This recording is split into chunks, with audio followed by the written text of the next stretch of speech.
So what's up mga guys? So nangulag na jud akong takya jud totally na. Naglalandi na talaga siya ay.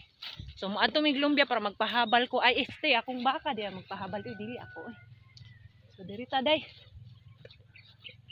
Dili ta dira. Diri ta agi. Come on bebe. So yan siya kay natural jud siya na. Kuan dili siya iay. So maadto mi sa among laki eh. Guwapo lang mo laki. Pag dali bantay lagi di ka pahabal lagi pag abot ito para mo bisong lagi ah. So yan. For 4 months mahigit or 5 months. So yan, lantik na talaga si Takya. Kasi matagal na to siya sa amo na isa. Ano ba? Yung nag-alaga na isa ba? Matagal siya nanganak doon. Pero hindi siya naglandi. So, nag-surrender sila. Ako na yung nag-alaga dito. Kasi tinanong ako ni sir kung willing ba akong mag-alaga ng baka. Sabi ko, oo naman. Kahit marami akong kambing, willing akong tatanggap ng baka. I love animals kaya. Kaya nga mamadang eh.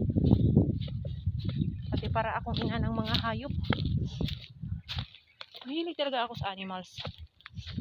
So, isa sa pangarap ko magkaroon ng sariling baka. Oh my god. So, napakalayo talaga ng lumbia guys. Yan. Bundok. So, ang amin talaga is malayo din dito. Nasa kalagitnaan na ako ng lumbia at saka ng amilgar. Yan. So, sa amin yan yung dun po yung malalaking puno ng mangga. Yan, kita niyo yung masyadong labong dun sa amin. Ayun, nandito ako sa gitna. Papunta ko ng lumbia. So, napakalayo talaga guys. Proteis tayo.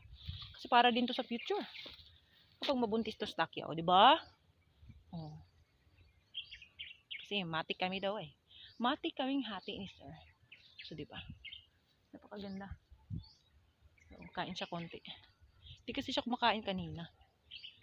Ano siya eh, tunganga. Yun pala naglalandi. Pag tayo niya, dun ko na nakita na maraming lumalabas na parang laway dun sa ano niya ba? Sa ano niya, ari niya. So, ayan.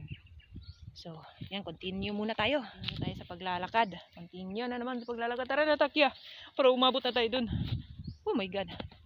Kagaling ko lang kauwi na ano eh. Nagpakain sa mga kambing. Kumuha ng mga pagkain. Tapos pinakain sa kanila. So, ngayon. Ito na naman. So, ayan guys. Samahan nyo ako.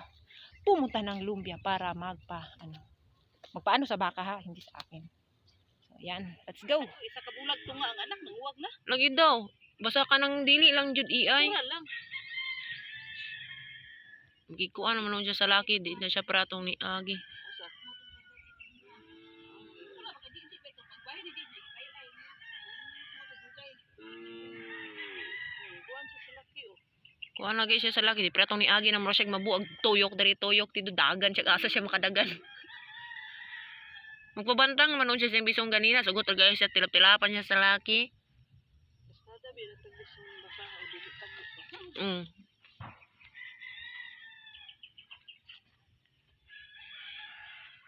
Ako gisang ipaspas taho patong ni aging kupaspasan kag tahop kay nagmaupahan ka, minor man ka.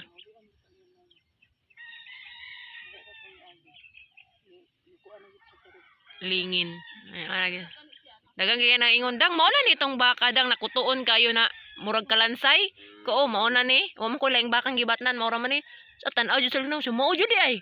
Pagkuha biya jud nako ani bukog panit kanang ang kita pa nimong ribs lagi lutaw kanya kuto pa rin dagkuan ko karon ka na ako dito ipukan sa kuto sa akong mga kanding ng agmiktin ba mga sachet. Gi kuha na ko siya gihurot na ko sa iyahad wa ka sachet. Mao to nangakiyos ang mga kuto nangatagak ra ilaha.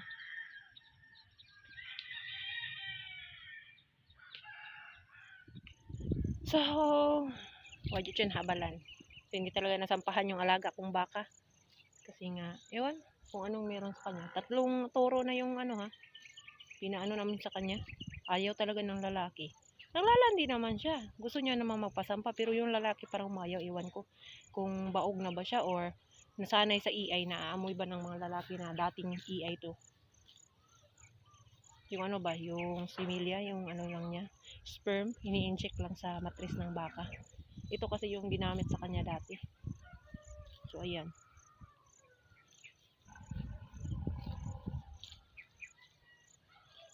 So, uwi na kami. Tapos, tawagan ko na lang yung ano, yung sihing ko daw. Sa ano daw yun eh. EI daw yun eh. So, tawagan ko para maano siya. Try namin yung EI. Kasi ayaw talaga ng mga turong baka. Iwan ko. Anong meron sa chicks ko. Chicks kong bakang to. So, yan.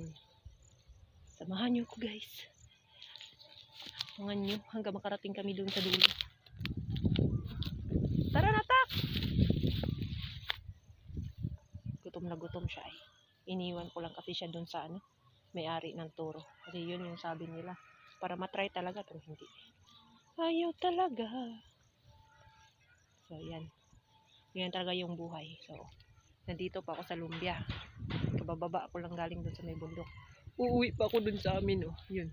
Sa kabilang bundok. Ay, Diyos mio. Ang layo. Layo, layo. So, nakakapagod guys. Ayaw niya maglakad. Gusto niya pang kumain. Ano? So, hindi pa kami nakaalis dito. So, hayaan ko muna siya kumain guys. Para at least kung mabusog-busog na siya konti. Ayan. Lumakad na siya. Ang tigas kasing bunutin ng bakang to eh. Palakarin mo. Tapos, gusto pang kumain. So, ayan. Antayin natin siya magkalaman yung tiyan niya eh. Tapos, tawagan ko muna sandali guys ha. Yung yung sa EI. Ayan. So, ayan. Lakad na naman. Nandito na kami sa susunod na. So, ayan. Hindi biro maglakad. Maghila ka ng bakang. Napakatigas ng ulo. So, ayan. Tara na, day. Let's go, day. Oh, diba? Ay, nako. Sakit na ng kamay ko.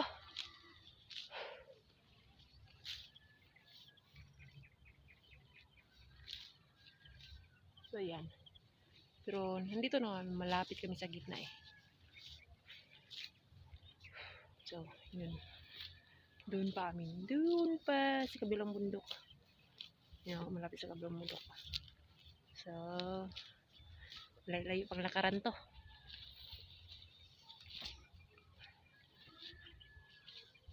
Tara na, tak. Pagod talaga guys. Pero ganyan talaga ang buhay ng isang mahirap. Dapat magsipag. Magtiis. So, yan. So, let's go na taki-takiyak. Aray ko, tak. Sakit kaya akong kamutak. Tama na na, tak. Dali na punta sa unahan, tak. Nihinay po daw tag-irog, tak.